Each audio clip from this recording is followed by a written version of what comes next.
Thân chào cả nhà, không nên xem chùa đâu đó. Nhớ đăng ký, like, comment để ủng hộ team nha.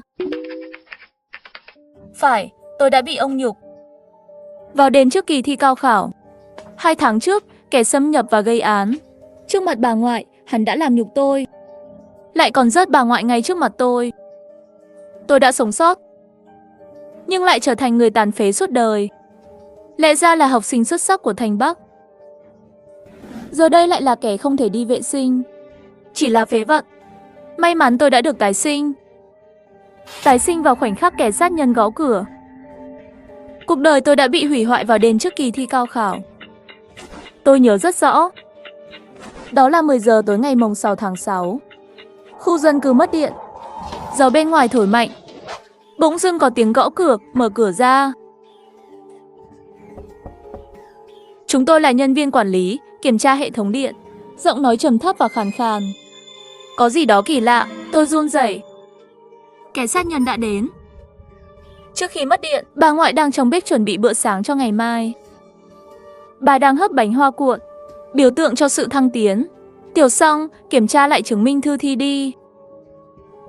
Bút chì và cục tẩy đã chuẩn bị xong chưa? Ngày mai thi phải mang đầy đủ nhé. Đừng lo lắng về kỳ thi nhé. Tôi ôm chặt bà. Hối hận vì lúc đó tôi đã mở cửa. Qua mắt mèo, 2 tên sát nhân gõ cửa vội vã. Ngay khi tôi mở cửa, một bàn tay lớn bóp chặt cổ tôi. Chưa kịp kêu cứu, tôi đã bị chúng đẩy vào tường. Tôi nghe thấy bà ngoại lao ra muốn liều mạng với chúng. Nhưng bà đâu phải đối thủ của chúng. Bà bị đá ngã xuống đất. Sau này tôi mới biết, 2 tên này là tù nhân mới thoát ra tháng trước. Một tên gọi là Phí Quân, một tên gọi là Mã Cửu, đều là kẻ vô lại. Chúng vội vàng kéo tôi vào phòng ngủ. Sau khi tôi mất ý thức một lúc, tôi tỉnh lại trong tiếng kêu cứu của bà ngoại và những cơn đau xuyên thấu cơ thể. Hóa ra chúng đã đè bà ngoại xuống giường. Bắt bà phải nhìn thấy. Bà ngoại khóc mắt đỏ hoe, đưa đầu xuống đất lạy chúng, kêu cầu xin chúng tha cho tôi. Cảnh tra tấn này kéo dài suốt hơn 4 giờ đồng hồ.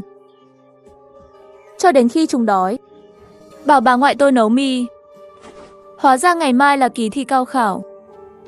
Nếu chúng tôi phục vụ tốt, chúng sẽ tha mạng cho cháu gái. Bà ngoại tin lời chúng, cho đến khi 2 tên ăn no. Chúng dùng ánh mắt lạnh lùng rớt bà ngoại.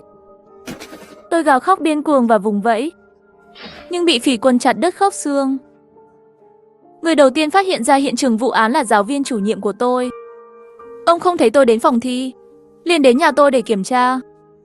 Thấy tôi bất tỉnh trong nhà, ông đưa tôi đi bệnh viện. May mà tôi vẫn sống sót. Thật đáng tiếc. Một học sinh xuất sắc của thành Bắc, mỗi kỳ thi thử đều nằm trong top 3 toàn tỉnh. Có một tương lai tươi sáng. Thật tiếc là tôi vẫn sống sót. Nhưng phải trả giá bằng một đời tàn phế. Mất đi người thân, mất đi tương lai và phẩm giá, sống trong sự yếu ớt. Tôi đã mất đi cơ hội được tuyển thẳng. Sau khi kỳ thi cao khảo kết thúc, giáo viên chủ nhiệm cùng các bạn đến thăm tôi. Nhìn những gương mặt tràn đầy sức sống, tôi miễn cưỡng cười. Cho đến khi hoa khôi của lớp bịt mũi lại, các bạn có ngửi thấy không? Trong phòng sao lại có mùi hôi thế? Mùi nước tiểu. Do y tá lười biếng không thay tã kịp thời. Vào lúc đó, tôi đã muốn chết đi vì quá tuyệt vọng. 10 năm liệt giường, đủ để rớt chót cái tôi tự hào trước đây. Nhưng giờ tôi đã tái sinh. Tái sinh vào khoảnh khắc kẻ sát nhân gõ cửa. Sinh tử trong tay. Nỗi tuyệt vọng đã kìm nén bấy lâu, nỗi đau và sợ hãi trong khoảnh khắc ấy đã chuyển hóa thành sự tỉnh táo. Vì chính tôi, cũng vì bà ngoại, tôi sẽ chiến đấu với chúng đến cùng. Năm 2008, điện thoại di động chưa phổ biến trong giới học sinh. Nhà chỉ có một chiếc điện thoại bàn cũ. Tôi vội vàng chạy tới gọi cảnh sát, nhưng bên kia không có tín hiệu. Có vẻ như kẻ sát nhân đã cắt đứt nguồn điện của cả tòa nhà. Để khiến bà ngoại cảnh giác, tôi đã lừa bà nói rằng có 2 tên tội phạm đang ở khu dân cư chúng ta. Một béo một gầy. Có khả năng chúng giả dạng thợ sửa chữa để vào nhà gây án. Nhưng mắt bà ngoại đầy vẻ bối rối. Tôi vừa dứt lời, lại có tiếng gõ cửa mạnh mẽ. Mở cửa đi, mở cửa đi. thợ sửa chữa đến kiểm tra điện. Tôi nhanh chóng giấu bà ngoại đi. Lúc này, tiếng gõ cửa ngày càng mạnh. Tôi cảm thấy tim mình trùn xuống, cổ họng tôi nóng ran vì lo lắng. Kẻ sát nhân đã đến. Mau mở cửa đi. Mất điện mà vẫn chưa sửa à? Còn không mau sửa đi. Sao tôi trước đây lại không nhận ra? Chỉ mới mất điện chưa đến 5 phút mà đã có người đến sửa. Cả tòa nhà mất điện. Sao lại đến nhà chúng tôi? Tôi đã kéo rèm từ sớm. Không gian im ắng đến nghẹt thở. Chỉ còn lại tiếng đồng hồ và nhịp tim. Tôi cầu nguyện mãi mong họ sẽ rời đi. Nhưng đột nhiên tôi nhận ra có điều gì đó không ổn. Lời lẽ của kẻ sát nhân không đúng. Tôi không hề trả lời. Nhưng chúng vẫn liên tục gọi mở cửa. Suốt từ đầu đến cuối không hề có câu hỏi có ai ở nhà không. Điều này chứng tỏ chúng không phải tình cờ gây án, mà đã nhắm vào nhà tôi từ trước. Tại sao lại là nhà tôi? Tôi liền nhanh chóng chạy vào bếp. Không kịp suy nghĩ, kẻ sát nhân đã đá tung cửa phòng. Trong nhà hoàn toàn yên tĩnh, điều duy nhất có thể nghe thấy là tiếng bước chân của chúng. Tôi nín thở, ngồi xổm sau chiếc bàn và run rẩy. Qua khe hở, tôi thấy hai tên đang tìm kiếm đồ đạc trong phòng khách. Phỉ Quân đến gần tôi nhất, khoảng cách chỉ còn nửa mét. Hai tên đi tuần một vòng. Tên gầy lên tiếng trước: Phỉ Quân. Đi thôi. Nhà nghèo không có gì đáng lục lọi. Chúng ta đi xem nhà khác. Sau đó tôi nghe thấy tiếng cửa đóng. Một lúc sau, tôi hồi hộp mở tay ra, bước nhẹ nhàng từ phòng khách ra. Đột nhiên, một khuôn mặt giống như Magellan mần dầu xuất hiện trước mắt tôi. Tim tôi ngừng đập. Chúng chẳng đi đâu cả. Gương mặt Phỉ Quân đó, mặt mà tôi đã thấy trong cơn ác mộng vô số lần, đang cười xấu. Đúng là kỹ thuật rẻ tiền, còn dám múa may trước mặt tổ sư. Trong phòng, cốc nước vẫn còn nóng. Làm sao có thể không có ai? Đây là lần đầu tiên tôi chót.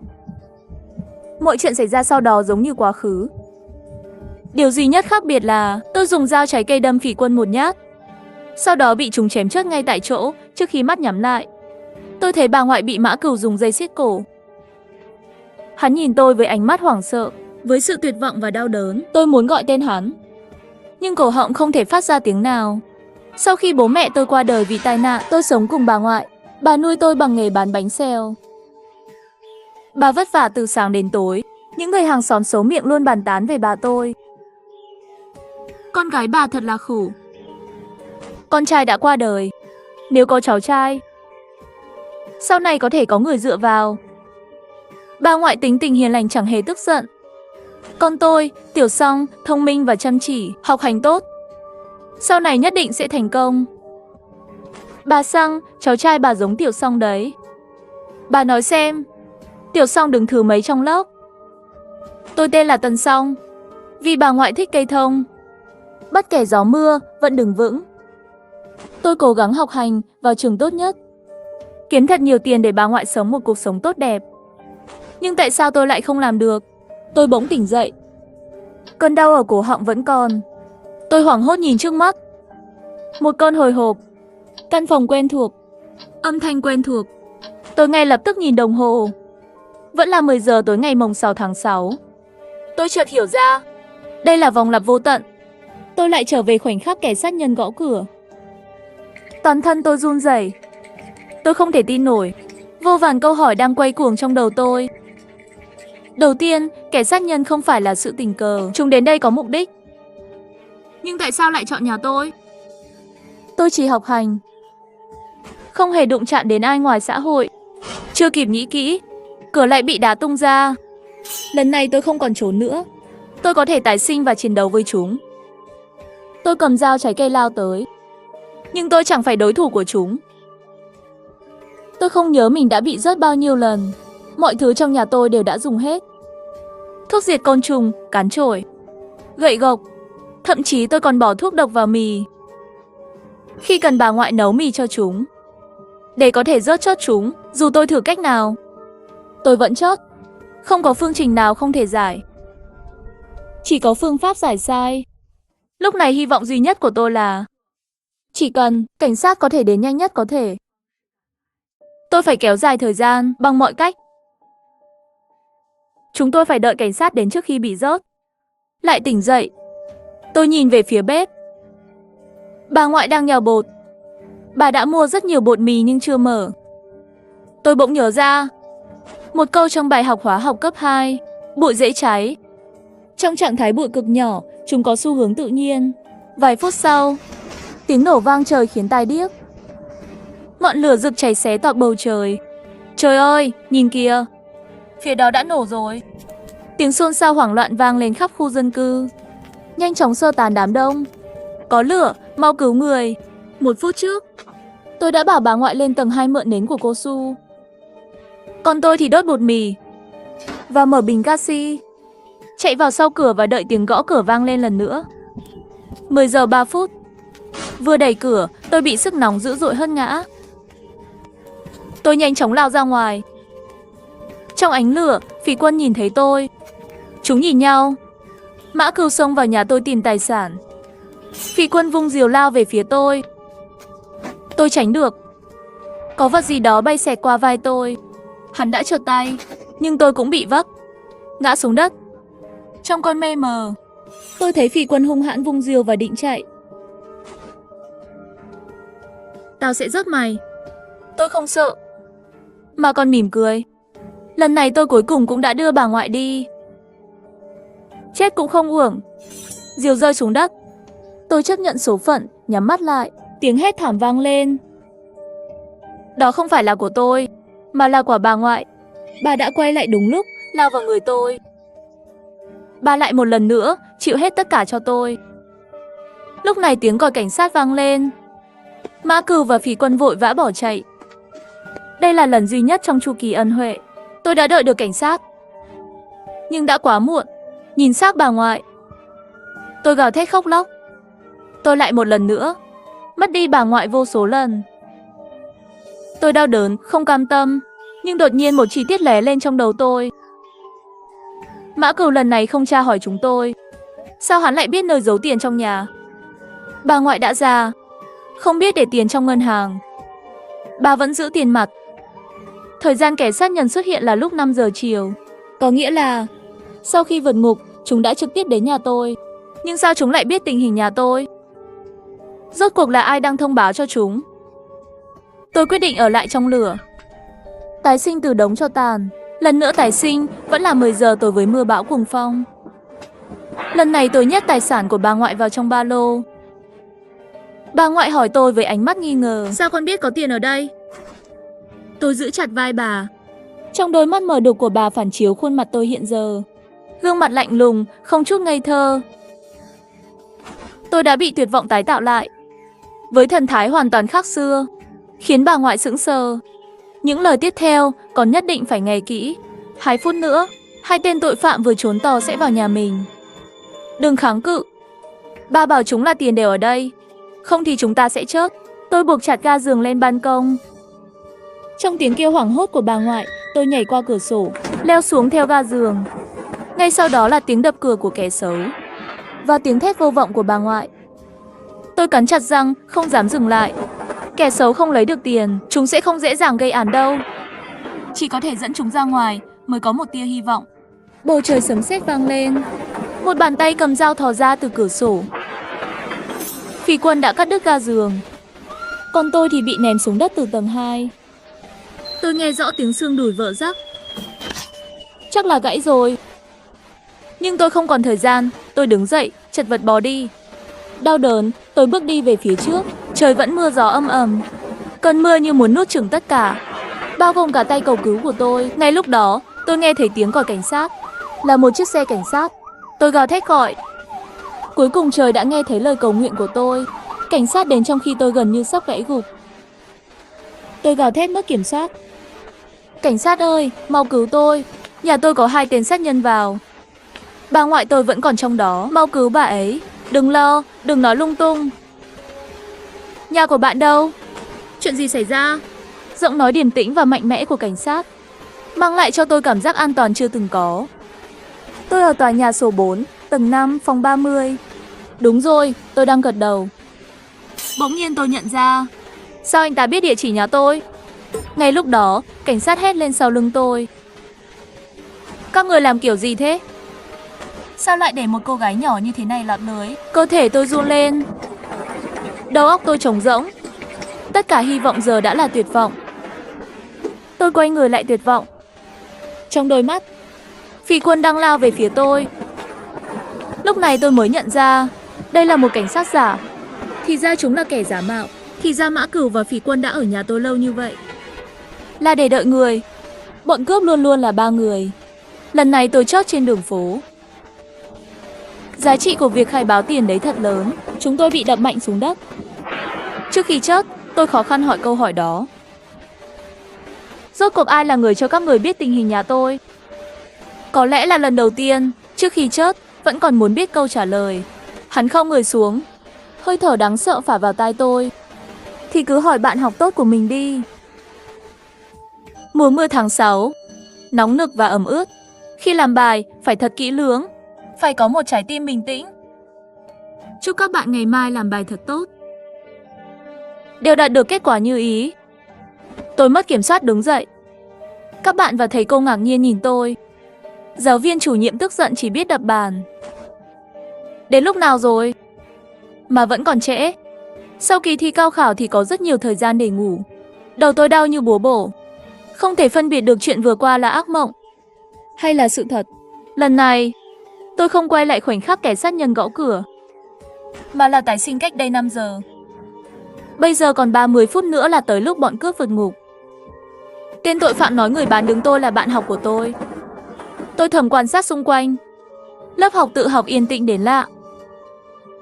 Tất cả đều đang làm bài tập cuối cùng trước kỳ thi cao khảo. Ai sẽ là người đó? Tôi tự nhủ đừng vội. Sự thật đã đến gần hơn rồi. Chỉ cần tìm ra nguồn gốc thì mới có thể thực sự thay đổi số phận. Giờ nghỉ giữa tiết. Khi Hoa, Tạ Lâm ôm quyển sổ bạn học tìm thông tin về Chu Thái Kiên. Tôi bất chợt ngẩng đầu lên. Ngày trước, tôi chỉ viết địa chỉ nhà tôi trên quyển sổ của bạn học. Tạ Lâm, cha cậu ấy làm ở ngân hàng. Tôi đã báo các hoạt động của ngân hàng này.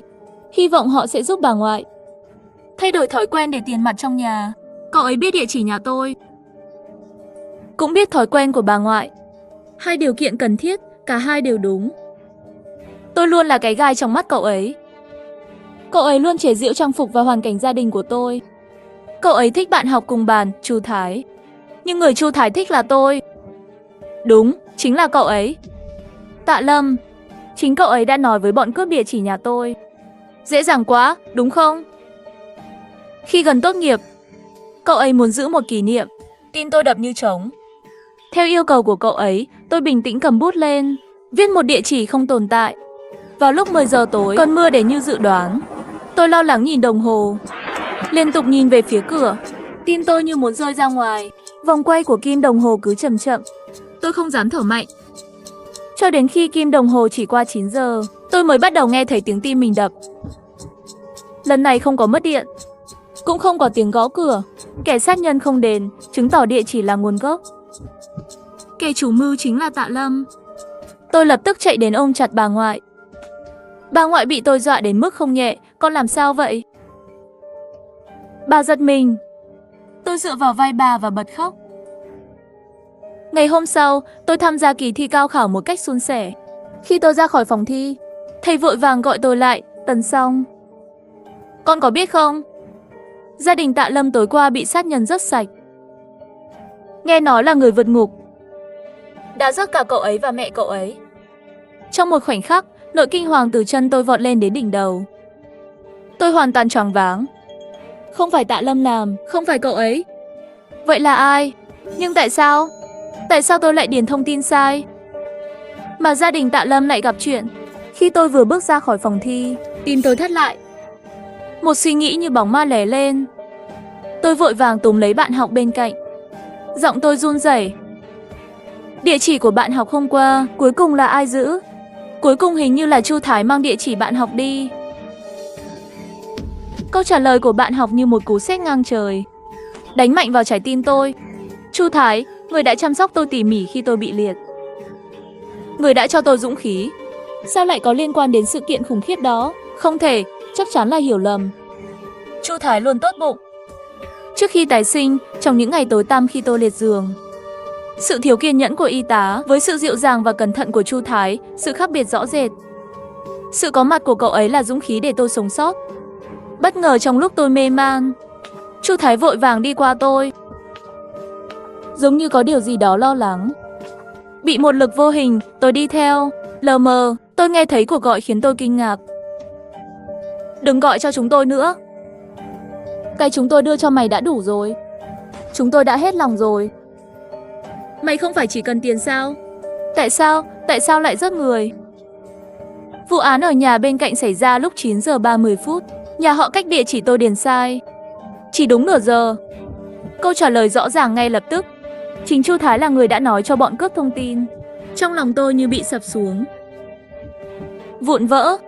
Mối quan hệ giữa tôi và Chu Thái khiến tôi bàng hoàng. Tôi ngẩng đầu lên một cách khó khăn. Chu Thái đột nhiên xuất hiện trước mắt tôi. Không kịp nghĩ nhiều, tôi dùng hết sức lực chạy trốn. Chu Thái đuổi theo và tôi chạy lên sân thượng. Hơi thở gấp gáp của cậu ấy hoàn toàn không còn sự dịu dàng ngày xưa. Hãy để tôi giải thích. Giải thích cái gì? Giải thích tại sao kẻ sát nhân lại biết địa chỉ nhà tôi. Địa chỉ nhà Tạ Lâm. Chu Thái, cậu là đồng phạm giết người. Cậu biết mình đã hủy hoại bao nhiêu người không? Cha tôi là sát nhân. Cha tôi là kẻ sát nhân. Mấy năm trước ông bị kết án tử hình. Mẹ tôi lấy chồng khác. Nhưng hôm qua cha tôi bỗng gọi điện, nói rằng ông vượt ngục và cần một số tiền lớn. Nếu không có tiền, ông sẽ phá hủy tất cả cuộc sống hiện tại của chúng tôi. Tôi thực sự không còn cách nào. Ngày mai là kỳ thi cao khảo. Ông hứa với tôi, chỉ cần có tiền, ông sẽ đi ngay, không bao giờ quay lại. Ông là cha ruột của tôi, máu mủ ruột thịt mà. Tôi không thể nhìn ông chết được. Nhưng tôi thật sự không biết ông có đồng phạm. Tôi thật sự không biết ông sẽ giết người. Vì kỳ thi cao khảo, tôi đã hy sinh bao nhiêu thứ mà người khác không biết. Su Su, cậu không thể không biết đâu. Chúng ta không phải đã hẹn cùng thi vào Bắc Kinh sao? Đừng hủy hoại tôi, được không? Tin tôi đào thắt lại. Chu Thái, người đã là chỗ dựa tinh thần duy nhất của tôi trong 10 năm duy nhất tôi có thể dựa vào. Bỗng dưng tôi nhớ ra, mỗi lần Chu Thái thăm tôi, cậu ấy luôn hỏi: Tiểu Song, cậu thực sự không nhớ được gì à? Không có manh mối gì sao? Hai người đó có nói họ sẽ trốn đi đâu không? Chỉ tiếc là không có gì được tìm ra giữa họ. Giờ tôi cuối cùng đã hiểu tại sao cậu ấy luôn nhấn mạnh về hai người. Bởi vì khi bọn chúng hành hạ tôi, kẻ thứ ba đã xuất hiện. Chúng nghĩ tôi đã chót rồi, nhưng tôi lại sống sót. Cậu ấy sợ tôi đã thấy mặt hắn, biết được mối quan hệ với kẻ sát nhân, phá hủy cả cuộc đời hắn. Khuôn mặt của Chu Thái hoàn toàn tối sầm lại. Chu Thái, cha cậu, chính là kẻ giả mạo cảnh sát đã giúp đỡ bọn chúng. Khi tôi vừa nói xong, Chu Thái không hề do dự. Ngay lập tức, cậu ấy đẩy tôi xuống từ sân thượng. Biểu cảm lúc này của cậu ấy giống hệt gương mặt của kẻ sát nhân đã vặn cổ tôi. Tôi mệt mỏi mở mắt. Trong lớp học, Chu Thái nhìn tôi đầy lo lắng. Tôi đứng dậy, cậu không bị cản chứ? Có cần tôi đi mua thuốc cho cậu không? Thật nực cười. Giây phút trước cậu ta còn đứng trên sân thượng đẩy tôi đi trước. Lần tái sinh này, tôi thấy sự giả dối trong sự dịu dàng của cậu ấy. Con người thật sự giống như con mèo trong thí nghiệm của Schrödinger. Khi nguy hiểm thực sự đến thì không thể nhận ra được. Lúc này Chu Thái nhận một cuộc gọi. Khuôn mặt cậu ấy trở nên tối sầm. Tôi biết bánh xe số phận lại bắt đầu quay. Tối đó, Phi Quân, Mã Cửu cùng bọn cướp đến địa chỉ, đập cửa vào biệt thự của nhà bên cạnh. Chu Đại Phát là cảnh sát giả chỉ đạo các cậu đi lấy tiền mặt đi. Làm xong tối nay các cậu đi riêng, từ Quảng Tây qua Việt Nam, rồi tới Myanmar để hội hợp. Vừa nói xong, một nhóm cảnh sát vũ trang đã bắt họ lại. Đúng vậy, 5 giờ trước. Sau khi Chu Thái nhận cuộc gọi, tôi bình tĩnh xuống dưới gọi điện thoại công cộng, gọi đến số báo cảnh sát. Lần này, từ vô số lựa chọn sai lầm, cuối cùng tôi đã tìm ra phương án giải đúng. Chỉ với một cuộc gọi 1 đồng. Một màn biểu diễn đầy thỏa mãn. Sau đó, nhà bên cạnh đã kiện Chu Thái. Kết quả kỳ thi cao khảo của Chu Thái cũng bị hủy. Và tất cả những chuyện này dường như chẳng liên quan gì đến tôi, nhưng lại dường như tất cả đều liên quan đến tôi.